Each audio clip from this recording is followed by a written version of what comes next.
This is a very wonderful incident which occurred. You obviously know of Ramakrishna and Vivekananda. This must be understood. If there was a man like Ramakrishna in your neighborhood, you would have dismissed him as a mad person. Today everybody told you Ramakrishna is a great saint, so you are also saying it. Suppose your neighbor, in the middle of the night, he jumps into your compound, hugs your tree and starts crying loudly and screaming, would you think he got enlightened?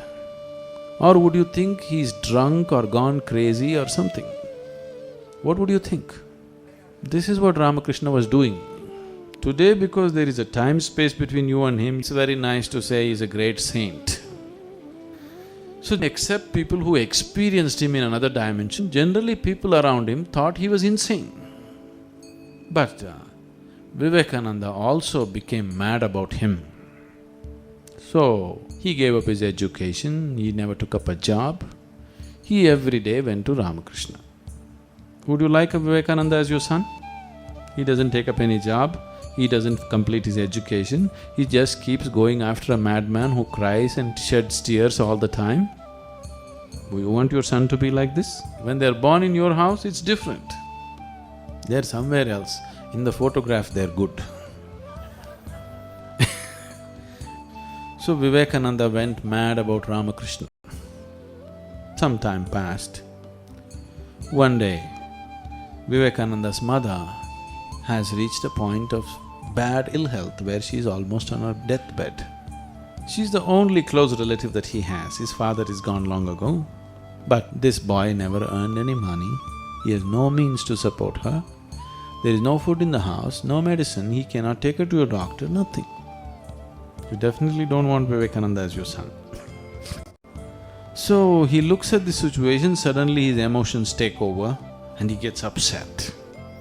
He thinks, only because of this Ramakrishna, I went crazy like this. I didn't finish my education, I didn't take up a job, I didn't earn money. All this nonsense only because of this Ramakrishna and his stupid God realization that he's talking about. If only I had found a job like everybody else, today I could support my mother. Maybe I could save her life. He got very angry with his own situation. Because he got angry, again he went to Ramakrishna. So that's the only place he knows how to go. Whatever happens, he goes only there. So he went there. And he went and said, you and your God realization nonsense. Right now my mother is on the deathbed. What is your God going to do? There is no food in the house, there is no medicine, I can't take her to a doctor. What is your God and your God realization going to do to me and my mother? Ramakrishna said, oh, your mother is ill. You know, he's a Kali worshipper, he has a shrine in his own house. He said, the big mother is here, why don't you go and ask her for food, medicine, whatever you want? It had never occurred to Vivekananda till that point. Suddenly he thought, oh, okay, that's a good idea. So he went into the shrine, sat there for an hour, then came out. Ramakrishna asked, okay, did you ask? Vivekananda said, no, I forgot. Can you beat this? Your mother is on the deathbed, you go there to ask medicine and food and you forget. You want a son like him? Definitely not, isn't it? So Ramakrishna said, oh, don't worry, go again and ask. This time he went in, over 3 hours he was sitting there. He came out, Ramakrishna asked, did you ask? He said, I forgot. And this is too much. Ramakrishna said, go and ask, don't forget. He went inside. He sat there for over 8 hours. Then he came out. Ramakrishna asked, did you ask? Vivekananda said, no, I will not ask. Ramakrishna said, that's good.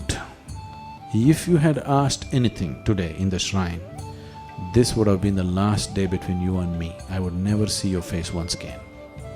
Because an asking fool has not gotten the fundamentals of life. Because the very basis of life has not entered him, that is why he's asking. Unfortunately, that is passing off as religion, bhakti of all the things. A devotee means he has no agendas of life. His only objective in life is to dissolve into his object of devotion. And Ramakrishna is a true devotee because he has no personal agendas. All he wants to do is dissolve into his object of devotion. This is a devotee.